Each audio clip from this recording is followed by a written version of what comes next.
forget to subscribe my channel Hang Duk Mana. Sas. Assalamualaikum, selamat datang lagi ke channel Hang Duk Mana. Mari kita dengar respon Datuk Long Madam terhadap apa isu adik Nek Aziz seru jangan undi Muhammad Amar.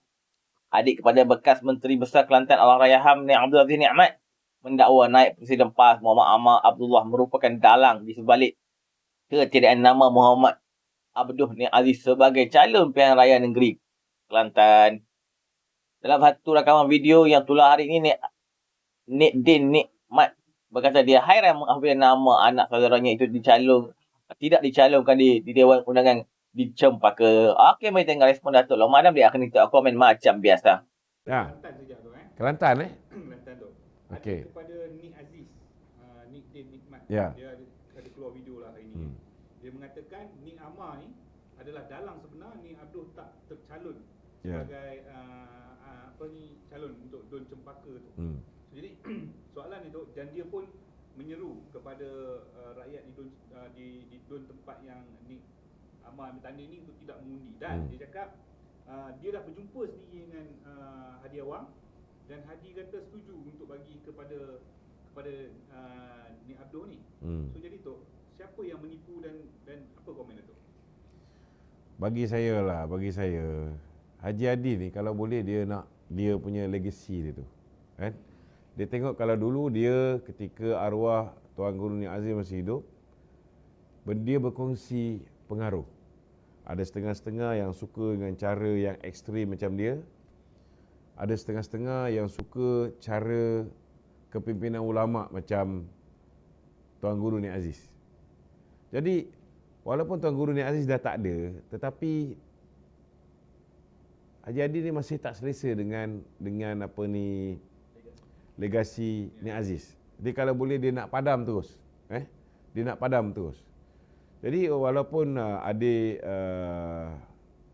Allahyarham Tan Sri Nik Aziz mengatakan ianya perbuatan Nik Amar, tetapi kena ingat last kali yang tanda tangan watikah ialah Presiden PAS. Kalau Presiden PAS dah cakap dengan adik kepada Tuan Guru Nik Aziz yang dia akan bagi kepada Nik Abdul, bak kata Datuk Seri Zahid Hamidi lah, kan? Datuk Seri Zahid sendiri yang bantu dia daripada tak boleh masuk ke Mekah, boleh masuk ke Mekah. Daripada tak ada hotel, dia carikan hotel. Kemudian dia boleh buat pembohongan kering di kota Mekah. Dekat Mekah ni, dia boleh menipu kata dia jemputan kerajaan Arab Saudi. Lepas tu, dia boleh kata pula Sultan Brunei yang taja bilik dia, sedangkan Datuk Zahid yang pergi tolong bantu carikan bilik dan sebagainya. Depan-depan Datuk Zahid, dia boleh menipu di kota Mekah. So, bagi saya lah, kalau adik kepada Allahyarham Tan Sri Nik Aziz ni kena tipu di Haji Hadi sekali lagi ni, saya tak terkejut lah. Ini bukan satu benda yang baru. Kisah-kisah penipuan Haji Hadi ni dah terlalu banyak. Dan yang terkini, bila mana dia bersebelahan dengan Tun Dr. Mahathir, bila dia ditanya tentang isu memali, dia kata lain topik. dia tak nak jawab. Dia tak nak jawab. Dia kata tajuk lain. So, saya simpatilah kepada insan-insan yang telah mengisytiharkan supaya kematian Allahyarham Ibrahim Libya dan pengikut-pengikutnya dikira sebagai mati syahid, dianggap sebagai para syuhada. Haji Hadi pun minta supaya beliau Ibrahim Libya tidak dimandikan, dikebumikan dalam keadaan badan berlumuran darah dan sebagainya. Walaupun kita tahu selepas itu minyak wangi disembur, disiram di atas kuburan Ibrahim Libya untuk menunjukkan seolah-olah bahawa Ibrahim Libya ni memang seorang syuhada. Sebegitu sekali. Ini apa yang telah diceritakan oleh bekas-bekas pemimpin PAS sendiri. So, bagi saya tak pelik lah dengan kenyataan yang dikeluarkan oleh adik Allahyarham Tan Sri Nik Aziz. Memang Haji Adi ni penipu. Okey? Okey. Kembali semula Tok berkenaan dengan parti PAS ni tu Ya. Okey. Kita lihat beberapa siri pilihan raya sebelum ni mereka memobilisasi jentera-jentera mereka untuk membantu Perikatan Nasional. Tetapi kali ini kita lihat ada yang dah boykot dan sebagainya. Jadi adakah ini mungkin pilihan raya terakhir PAS bersama dengan Perikatan Nasional ataupun sebaliknya? Saya yakin kalau PAS bersendirian, peluang untuk PAS lebih cemerlang tu lagi besar. Lagi besar. Sebab kalau PAS ni cerdik, kursi-kursi yang PAS bagi pada Bersatu tu, PAS bertanding sendiri je. Mereka boleh menang lagi banyak kursi. Sebab memang Bersatu ni tidak ada pengaruh. Bersatu tidak ada pengaruh. Cuma dalam pilihan raya yang akan berlangsung pada 12 hari bulan 8 ini, saya begitu yakin kedudukan Kerajaan Pakatan Harapan sangat selesa. Baik di Pulau Pinang, juga sangat selesa di Selangor. Kerana orang Melayu di Selangor ini memang rata-ratanya bersama dengan Pakatan Harapan. Lebih 65 hingga 70% orang Melayu di kawasan bandar di Selangor ni bersama dengan Pakatan Harapan. Dan dengan kerjasama dengan BN lagilah kita kuat di Selangor. Begitu juga orang-orang Melayu di Negeri Sembilan, mereka masih lagi bersama dengan dua buah parti besar. Satu BN, satu lagi PH. Jadi kita tidak ada masalah untuk menawan 3 buah negeri ni sekurang-kurangnya. Tetapi gandingan baru BN dan PH saya nampak. Sekarang ni dah mula nampak sinar. Negeri Kedah itu juga tidak mustahil untuk kita tawan. Terengganu juga tidak mustahil juga mampu untuk kita tawan.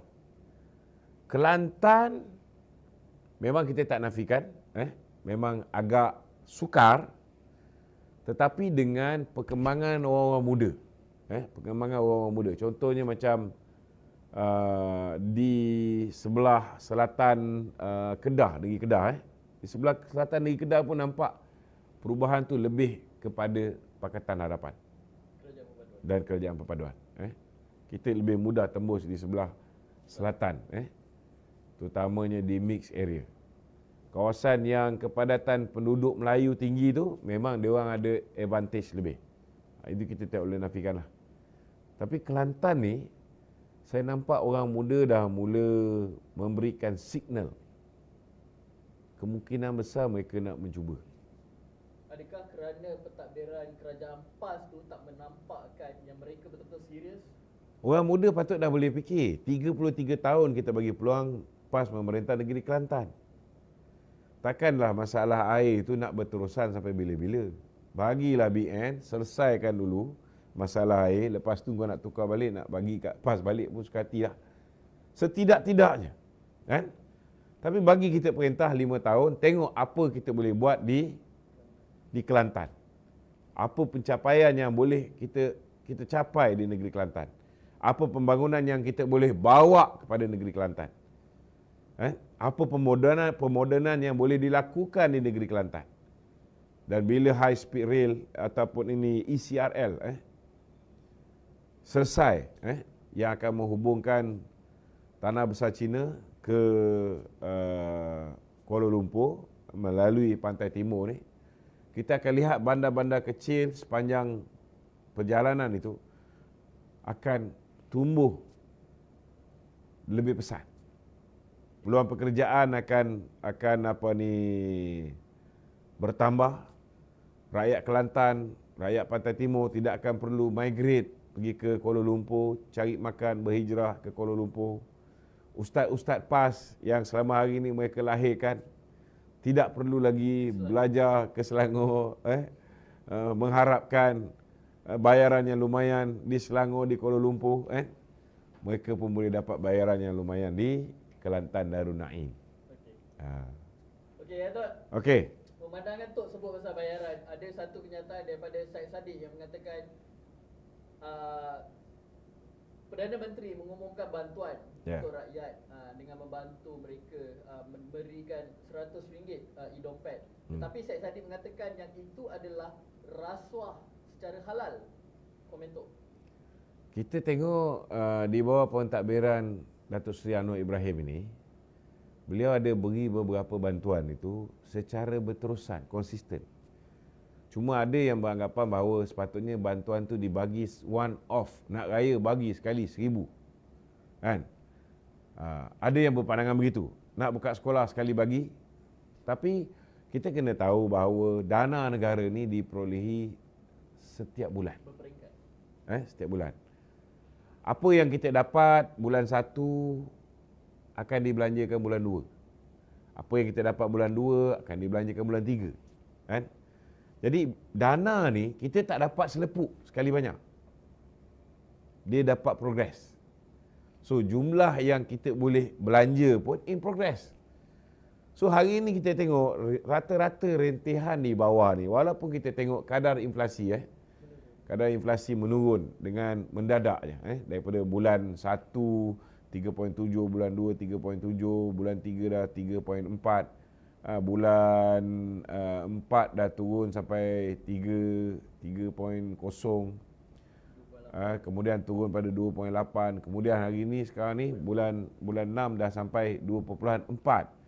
Maknanya harga barang dah mula stabil kan, daripada 4.7 pada bulan Ogos tahun lepas kan. Harga barang dah mula nak stabil, tetapi masih lagi ada yang merintih. Saya masih ingat lagi dulu zaman Datuk Seri Najib, ketika kita melaksanakan apa yang dipanggil sebagai GST. Kita mulakan GST pada 1 Mei tahun 2015. Tahun itu, BRIM ni kita tambah lagi 300. Jadi sebenarnya apa yang Datuk Seri Anwar buat ini, lebih kurang macam apa yang Datuk Najib buat. Dia bagi dikala rakyat memerlukan disebabkan cost of living dan sebagainya. Kita boleh cakaplah angka apa ni, angka defisit bukan defisit, inflasi tadi memang menurun. Tetapi rakyat masih mengeluh. Kan? Jadi to ease off, untuk meringankan beban. Apa yang kita dah collect ni, kita mampu bagi kepada penjawat awam RM300. Maka kita bagi dulu. Kita mampu bagi pada pesara RM200. Kita bagi dulu. Kemudian kita nak bagi, contohnya kita nak bagi bekas angkatan tentera. Mereka minta supaya semua angkatan tentera diberikan pencen. Mana mampu? Mana kita nak cari duit? Dah lah dulu zaman Datuk Seri Najib serahkan kerajaan daripada Mahathir, kita punya hutang baru 686.8 bilion, which is only 50.8% against our GDP. Tapi sekarang ni Datuk Seri Anwar mewarisi kerajaan yang hutang dia lebih 60% daripada GDP kita. Sudah 1.5 trilion. So nak pinjam lagi tak boleh. Kalau kita pinjam lagi dalam keadaan beban hutang kita ni, dah lah kredit rating kita dah terlalu rendah. Kan? Kredit rating kita tak bagus macam dulu. Kalau kita pinjam, kita kena bayar interest yang lebih tinggi. So bila pinjam dengan interest yang lebih tinggi, yang akan tanggung ni ialah generasi akan datang. So Datuk Seri Anwar setakat ni saya tengok dia very responsible. Maknanya dia buang ego dia. Dia kalau ikut ego dia pun nak turunkan harga minyak. Sebab orang duk marah dia pasal harga minyak ni.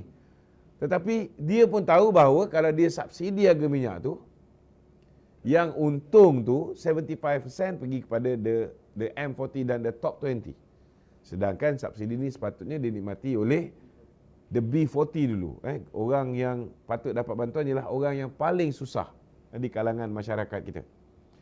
Jadi hari ni dengan kemampuan yang kita ada, dengan duit yang kita collect setiap hari kita collect, kita mampu nak bagi 300. kepada penjawat awam, 200 kepada pensioner. Kemudian veteran-veteran yang sebelum ni minta supaya diberikan pencen kepada yang tak berpencen. Sekarang ni kita bagi juga. Yang itu pun dapat 200. So itu pun melibatkan kos yang berbilion. So orang petikai macam Syed Saddiq. Dia kata ini gula-gula PRN. So 3-4 bulan yang lalu pun dia ada umum juga. Banyak gula-gula. Sebelum PRN. Contohnya Penoleh Getah.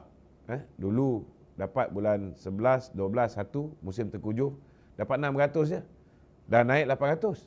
Kenapa ketika itu dia tidak cakap itu gula-gula? Betul tak? Dan saya nak tanya dengan Syed Saddiq.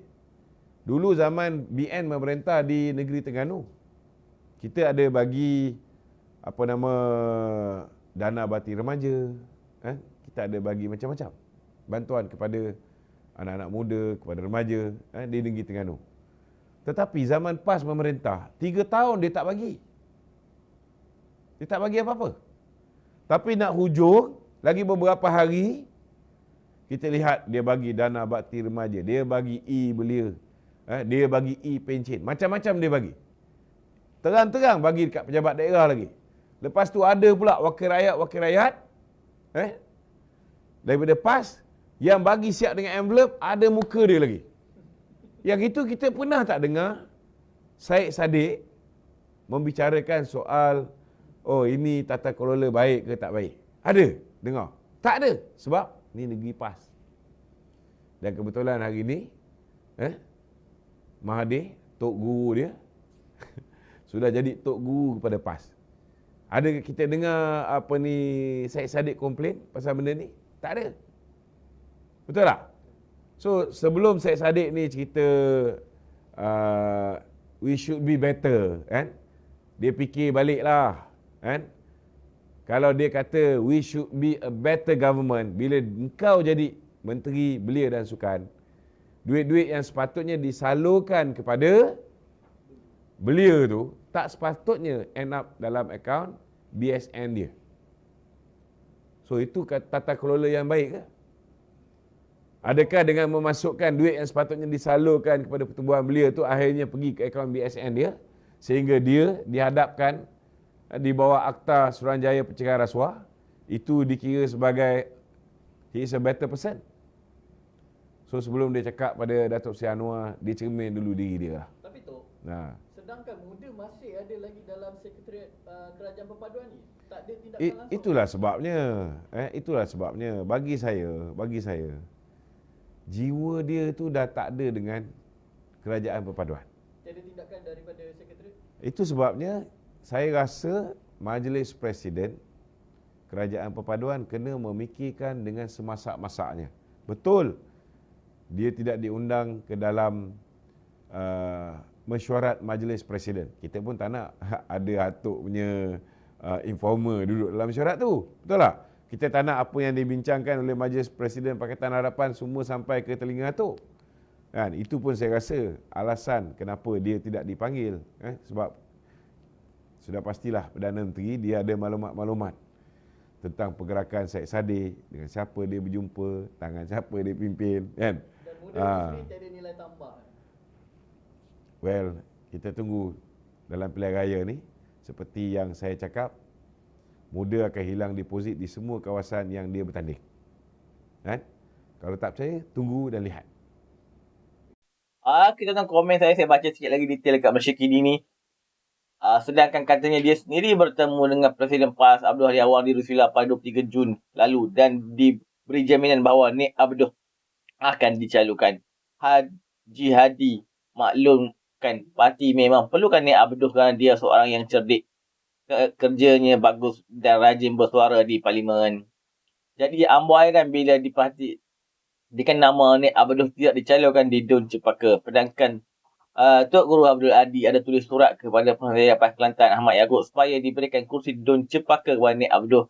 Tapi Nik Amar tolak. Apabila Dun Cepaka kosong, Amar tengok nama dia Nik Abdul tak ada. Ini saya hairan dan tak ada kerja orang lain. Ini kerja Nik Amar jahat dan dia tak bagi kepada Nik Abdul. Dan sampai di telinga saya, dia tak bagi keluarga Tok Guru Nik Aziz bertapak di kawasan Pekalan Chempeng. Terdahulu video berdurasi 2 minit 30 saat itu telah melalui aplikasi grup WhatsApp. Okey tuan-tuan, saya rasa ramai tuan-tuan dah tengoklah video ni. Ini saya baca je lah dekat Masyarakat ni. Okey, kembali terus menyokong kajian Ampau dan Anwar Ibrahim. Assalamualaikum.